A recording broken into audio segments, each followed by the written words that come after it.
ভ্রমণপ্রিয় বাঙালিদের কাজের ফাঁকে একটু ঘুরতে যাওয়ার কথা ভাবলেই যেটা প্রথমে মাথায় আসে সেটা হলো দীপুদা, অর্থাৎ দীঘা, পুরী, দার্জিলিং। এবারে আমিও আমার ভ্রমণের ডেস্টিনেশন হিসেবে বেছে নিয়েছি আমাদের সবার প্রিয় অর্থাৎ দীঘাকে। তবে দীঘা তো সবাই ঘোরে, আমরা যদি দীঘাকে একটু অন্যভাবে এক্সপ্লোর করি তাহলে কেমন হয়। দীঘা তো থাকছেই, তার সাথে বোনাস হিসেবে যদি পাওয়া যায় সবুজে ঘেরা এরকম গ্রাম্য পথ, সাথে গাছ থেকে ফল পেড়ে খাওয়া, সবজির বাগান, পানের বড় ধান রোয়া, সাপেদের আনাগোনা, আর দিন শেষে চাষিদের ঘরে ফেরা। Hello everyone, welcome back to my channel. আমি পায়েল, আর আজকে চলে এসেছি তোমাদের জন্য একটা নতুন ভিডিও নিয়ে।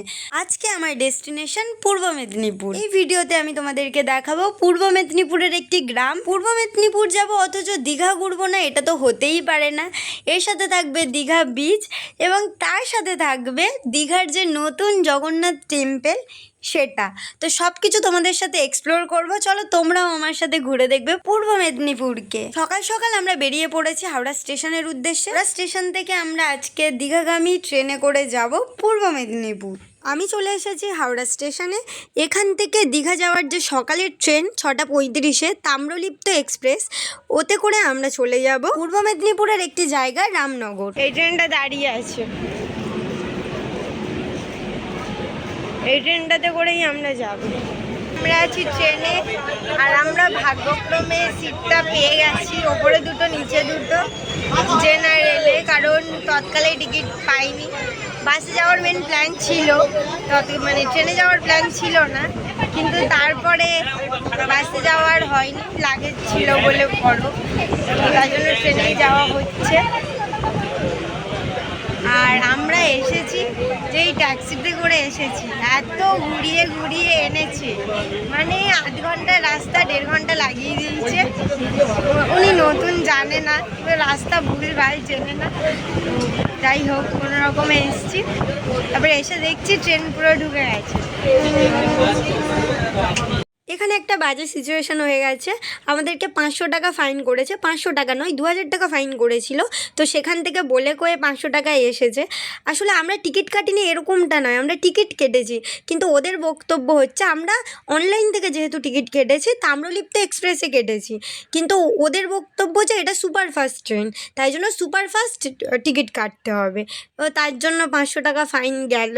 10 টাকার হেরফেরের জন্য 500 টাকা গেল। তোমরা যখন অনলাইনে সুপারফাস্ট ট্রেনের টিকিট কাটবে তখন এই বিষয়টা একটুখানি দেখে নিও, না হলে এরকম হতেই পারে। সুপারফাস্ট ট্রেনের জন্য কত নিল? 500 টাকা। সুপারফাস্ট ট্রেন কিন্তু সুপারফাস্ট যায় না, এটা সুপারফাস্ট হয়ে যাচ্ছে, এটা সুপারফাস্ট ট্রেন সুপারফাস্ট হয়ে যাচ্ছে, এটা সুপারফাস্টের নাম করতে হলো। মেচেদা স্টেশনের ওপর থেকে যাবো অথচ এই চপটা ট্রাই করবো না, এটা তো হতেই পারে না। ট্রেনটা লেট করে ছেড়েছিল ঠিকই, কিন্তু 3 ঘন্টার মধ্যে আমাদেরকে রামনগর স্টেশনে নামিয়ে দিয়েছে। এবার এই ট্রেনটা যাবে দীঘা, কিন্তু আমরা এখন দীঘা যাব না, আমরা দীঘা যাব কাল। ট্রেনকে বিদায় দিয়ে এখন আমরা যাচ্ছি গ্রামের আঁকামাঁকা সবুজে ঘেরা পথ দিয়ে আজকের ডেস্টিনেশন গ্রামের উদ্দেশ্যে। এই যে বাসটা যাচ্ছে, এটা দীঘা টু ধর্মতলা। টোটোতে, ওই গাড়িটা চেঞ্জ করে আবার টোটোতে যাচ্ছি, অনেকটা ভেতরে গ্রামটা।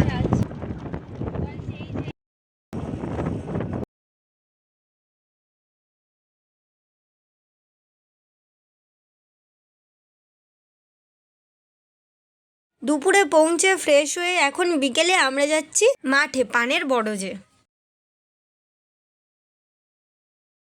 আমিও গ্রামে থাকি, তবে এটা অনেকটা ভিতরের দিকে, অনেকটা গ্রামে। এখানে পানের বরজ আছে, তারপরে অনেক বাগান করে এনারা, চাষ করে। আমাদের ওখানেও চাষ হয়, তবে বাগান টাগান খুব একটা কেউ করে না। আমাদের ওখানে হয় না এমনটা নয়, হয় তবে খুবই কম। বাগান টাগান টুকটাক করা হয়, কিছুজন করে, তবে পানের বরজ টরজ অন্যদিকে করে, মানে অনেকটা দূরে আমাদের বাড়ি থেকে, তো আমার খুব একটা দেখা হয় না। এখানে যে ধান ফেলা হচ্ছে, রোয়া হচ্ছে, চাষ হচ্ছে, সেগুলোও দেখাবো।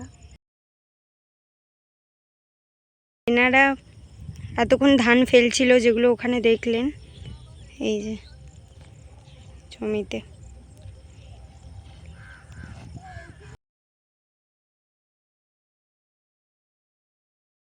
এখানে একটা পানের বরজ আছে, যেখানে এই দাদাটা আমাদেরকে এনেছে, তো ওখানেই ঘুরতে যাচ্ছি।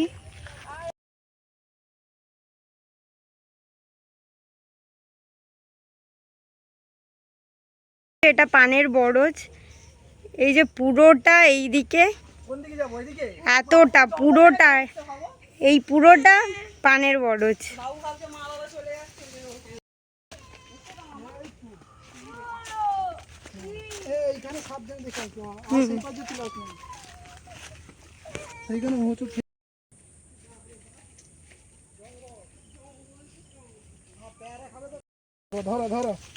যে পিয়ারা পুরো যাদের পানের বরজ আছে তারা হয়তো জানবে। পানের বরজে ঢুকতে গেলে অনেক নিয়ম কানুন আছে, শুদ্ধ জামা কাপড় পরে ঢুকতে হয়, তারপরে যাদের মাসিক চলছে তারা ঢুকতে পারে না, এরকম আরো অনেক কিছু আছে, সবটা তো আমি জানি না, তোমরা জানলে কমেন্ট করো।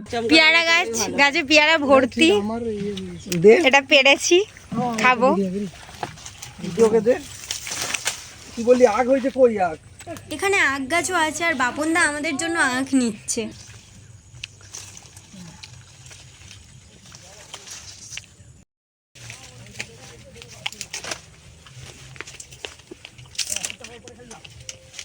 একটু আগেই তোমাদেরকে বলছিলাম না এনারা বাগান করে, এই যে ঢ্যাঁড়সের বাগান, এছাড়া শসা গাছ, আরও লঙ্কা গাছ ভর্তি, তাছাড়াও আরও অনেক গাছ আছে যেগুলো সবে বসিয়েছে চারা, এখন বড় হবে। এই যে ঢ্যাঁড়স তুলছে আমাদের জন্য, রান্না হবে বাড়ি গিয়ে।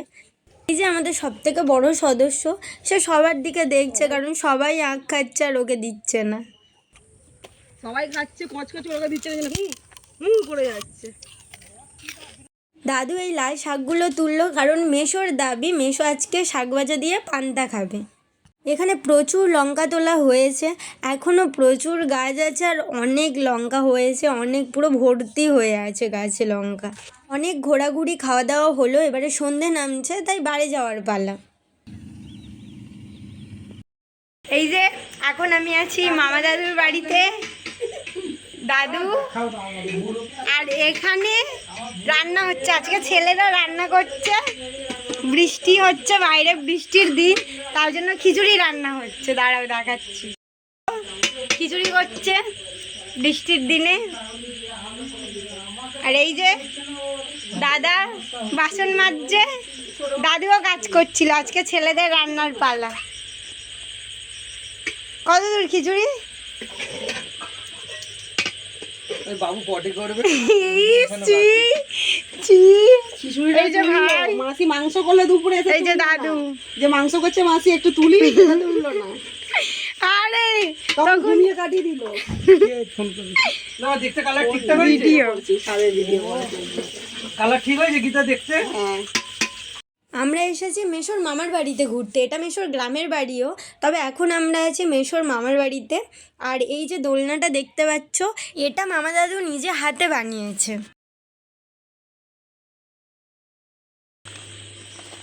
ভাই সাপ, এটার নাম কি? চিতি সাপ। সাপ ছিল এখানে, আরেকটা সাপ বেরিয়েছিল না, ওটা দেখিনি, এটা দেখলাম। এখানেও একটা সাপ ছিল। আসলে বর্ষাকাল, আজকে সারা দিন বৃষ্টি পড়েছে, নিচে খাবো, সারা দিন বৃষ্টি হয়েছে, যার জন্য সাপ বেরোচ্ছে প্রচুর। সারা দিন বৃষ্টি পড়েছে, বর্ষার দিনে খিচুড়ি না হলে হয়? তারপরে তোমরা যদি হও খিচুড়ি লাভার, বাইরে বৃষ্টি পড়ছে, সাথে খিচুড়ি, আর পাশে বক্সে গান চলছে রিমঝিম গিরে সাওয়ান। ভাই পুরো ব্যাপারটা পুরো জমে গেছে। আর মেশো খিচুড়িটা খুব ভালো বানায়। এটাতে নারকেল গাছ, কলা গাছ, সবেদা গাছ, প্রচুর গাছ আছে এখানে। মামা দাদুর বাড়িটা পুরো গাছে ঘেরা, চারিদিকে ফল গাছ, ফুল গাছ, পুরো গাছে ভর্তি, গাছের সমাহার।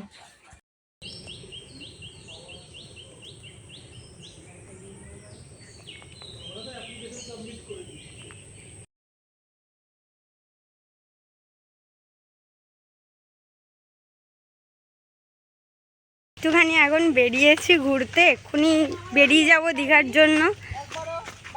একটা দাদু বাড়ি যাচ্ছি।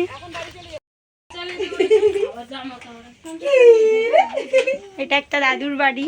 কিরে এসছে, কিরে ছোট ভাইরা এসছে, কি করবি?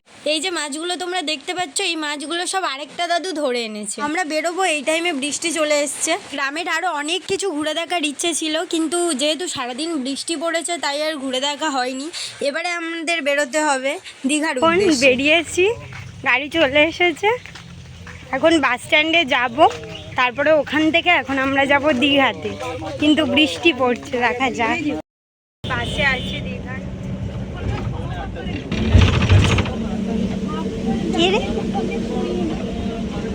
বাস স্ট্যান্ডে এসে দীঘার বাসও পেয়ে গেছি, আর এখন সিটও পেয়ে গেছি, আর এই দীঘার খুব কাছাকাছি চলে এসেছি, আর কিছুক্ষণের মধ্যেই পৌঁছে যাব।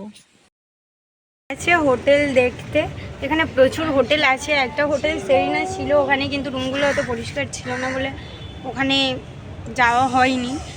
এবারে এখানে হোটেল আসা, এখানে দেখতে গেছে, দেখুন। আর এই যে আশেপাশে প্রচুর হোটেল আছে।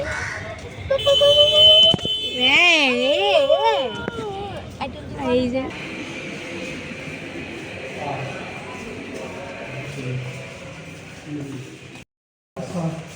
এটা হোটেল রোজানা, এখানে দেখি রুমগুলো কেমন। লাইটটা জ্বালানো করে না, লাইটটা জ্বালাচ্ছি। বাথরুমটা কি এটা? হ্যাঁ, বাথরুমটা দেখে নিন।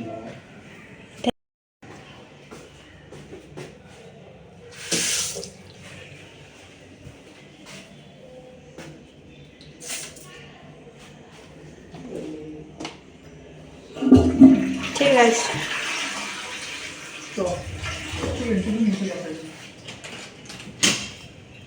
যখনই বল। চারজনের থাকার জন্য ভালো ভালো।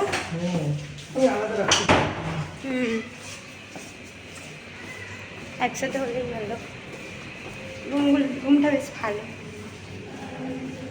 ফাইনালি ঠিক হলো, এই হোটেল রোজানেতেই থাকা হবে। রুমগুলো সবারই পছন্দ হয়েছে। রুমটাই ফাইনালি নিলাম। এইদিকে 3 জনের বেড, আর এই যে একজন থাকতে পারবে। এসি আছে, ওইদিকে ব্যালকানি আছে। চলো ব্যালকানি থেকে ঘুরিয়ে আনি তোমাদেরকে।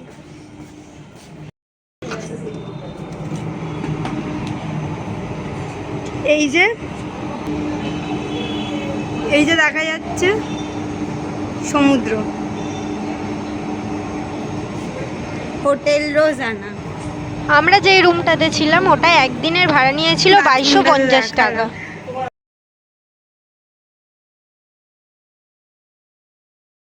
সমুদ্রে যাওয়ার জন্য আমরা সবাই রেডি, এবার বেরোবো।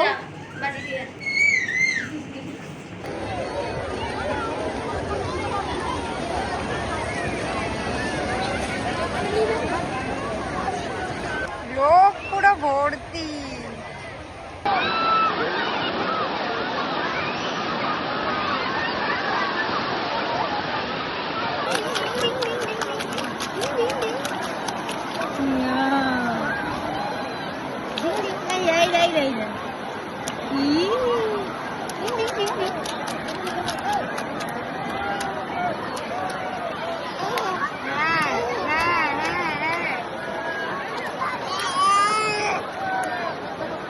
এখন আমরা বেরিয়েছি খাওয়ার জন্য।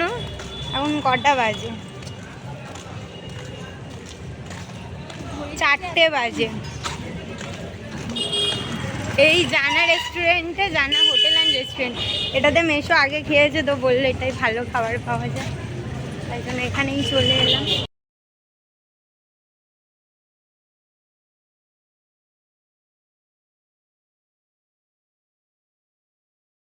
এখানে খাবারের টেস্ট খুবই ভালো ছিল। এই যে আলু ভাজা, ভাত, স্যালাড, ডাল, পটল আলুর তরকারি, কুমড়োর তরকারি, মাংসের প্লেটগুলো 160 টাকা, সবজি ভাত 90 টাকা। এই যে সমুদ্র, দীঘা।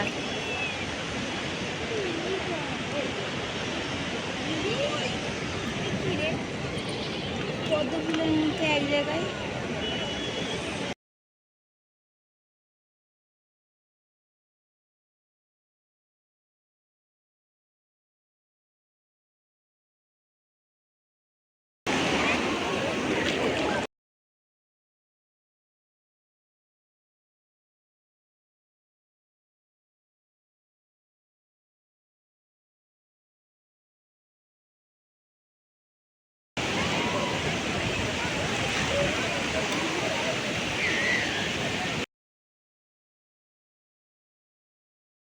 আমরা বেরিয়েছি মন্দিরে যাব বলে, কিন্তু এখন বাজে 7:30, আর 8টার মধ্যে মন্দিরে ঢুকতে হবে। তো দেখা যাক মন্দিরে কখন পৌঁছায়। মোটামুটি 8টার মধ্যে ঢুকে যেতে যদি পারি তো ভালো হয়, না হলে অসুবিধা হয়ে যাবে। কালকে সকালে যেতে হবে, আজকের মধ্যে ঘুরে নিলে ভালো হয়। এই যে কাউন্টার,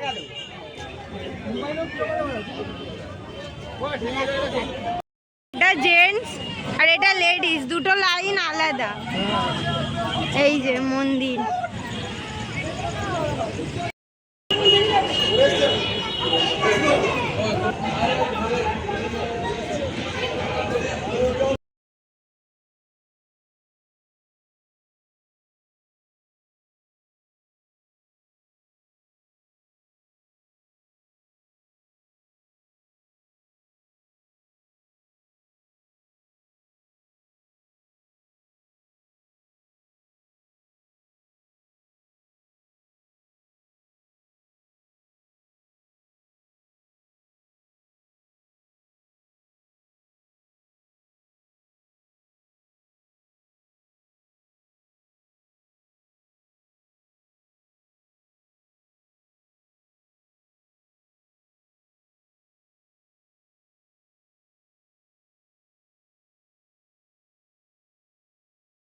এখন 15 দিন জগন্নাথ দেবের মন্দির বন্ধ আছে, কারণ বন্ধ নেই মানে জগন্নাথ দেবের দরজাটা বন্ধ আছে।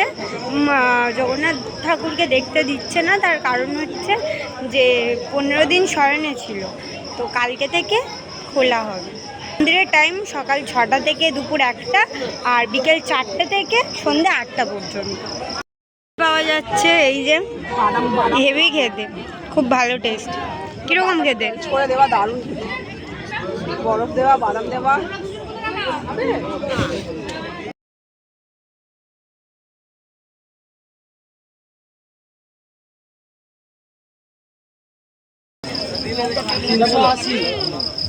আর কাবাব কোনটা 150?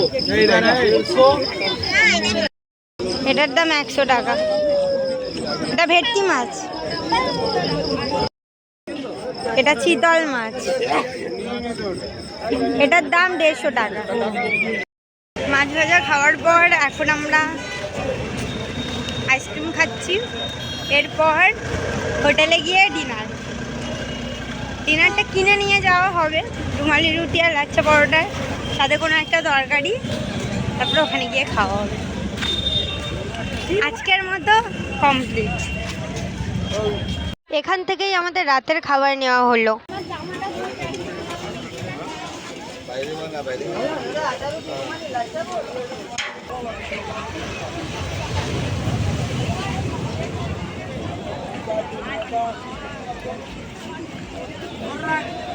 আমরা বেরিয়ে গেছি হোটেল থেকে, এবারে আমাদের ট্রেন আছে 11টায়।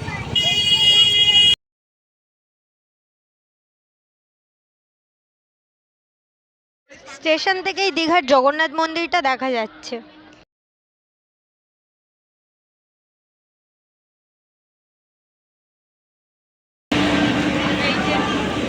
ট্রেন দাঁড়িয়ে আছে, এই ট্রেনেই যাবো আমরা। দীঘা থেকে ট্রেন ছাড়লো।